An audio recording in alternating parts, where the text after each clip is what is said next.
Hi everyone, hope you're doing well from wherever you're watching this channel, depending on your time zone. Now, things are boiling very nicely in Nairobi during the Gen Z protest. And remember, whether it is not even a protest, this is just a moment that Kenyans are taking, to remember those who died during the protest. It is about 1 year ago, and more than 60 Kenyans were killed during the demonstrations. So it's a commemoration of those who died. They're also remembering the other people who died in the recent protests. You remember the late teacher, Albert Ojwang, who is yet to be buried, the other mask vendor, Boniface, are among the people that we are also commemorating during this time. So it was a time like this one. And therefore, one of the issues that the youth has decided to do is to lead a procession to Central Police Station. The big reason to be on the street, it is about police brutality during peaceful protests that normally take place in this country. Remember, in our constitution, the issue of protest is protected. You have freedom to speak your mind. You have freedom to protest, to associate. They are all protected.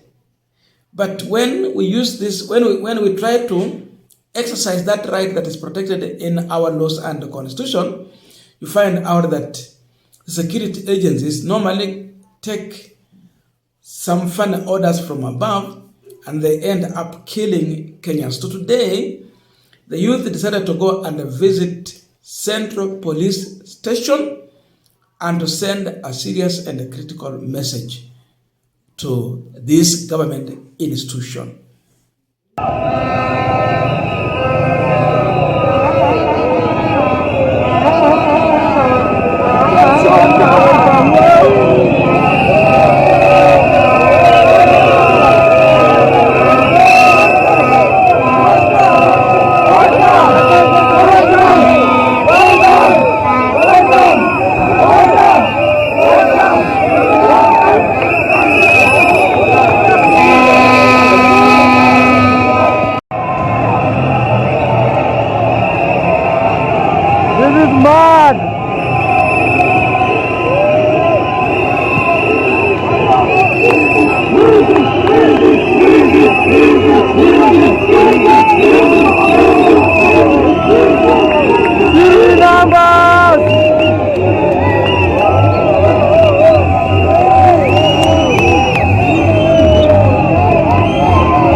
Now, I want us to continue with the panel discussion, but before we go deep into that, I have a quick and humble request for those who are watching this channel and you have not yet subscribed. Please consider subscribing. To our returning subscribers, I must say thank you so much.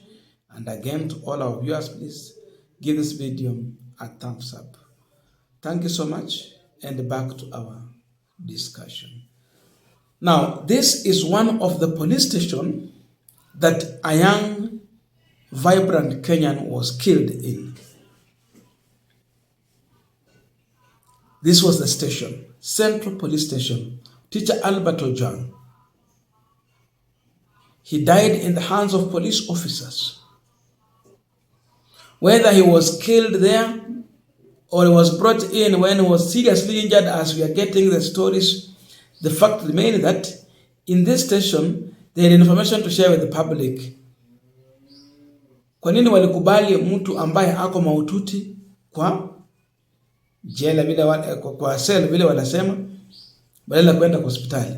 Cha pili, tunaambiwa ya kwamba the killing of the teacher took place in this Central Police Station. The hardcore criminals were taken, served with alcohol, then later they were assigned to go and execute murder. So it is a crime scene. That is why the youth are going to that place. They have a message to send to all the police stations across the country using this as an example, Central Police Station.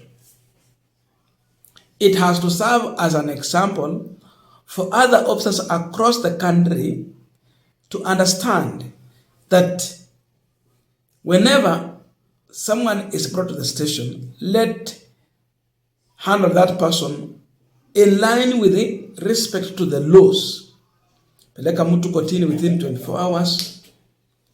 Mfungwa ako na haki yake, kupigwa si moja ya haki za mfungwa. So the youth are angry with what happened to the teacher. Another thing is that in this police station, it is where most of the abducted Kenyans normally are taken to. Some will resurface lifeless. Para tu miili imeachiliwa, miili imekufa tayari. The killing normally happen in police stations.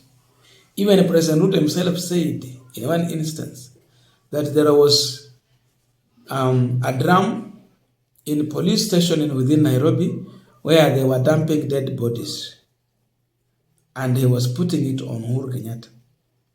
Today, the youth in this country are now putting it on him. He alleged it. He never investigated that.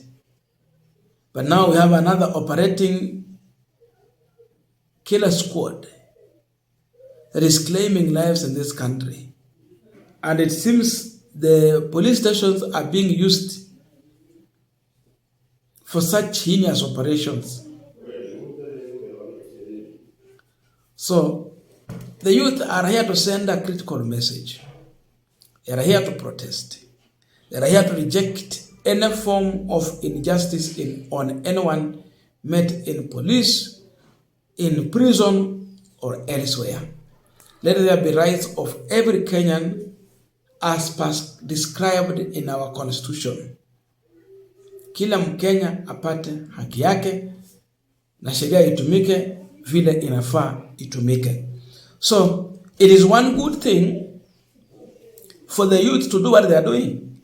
That as we are remembering those who died, we should also visit those areas where their lives were claimed,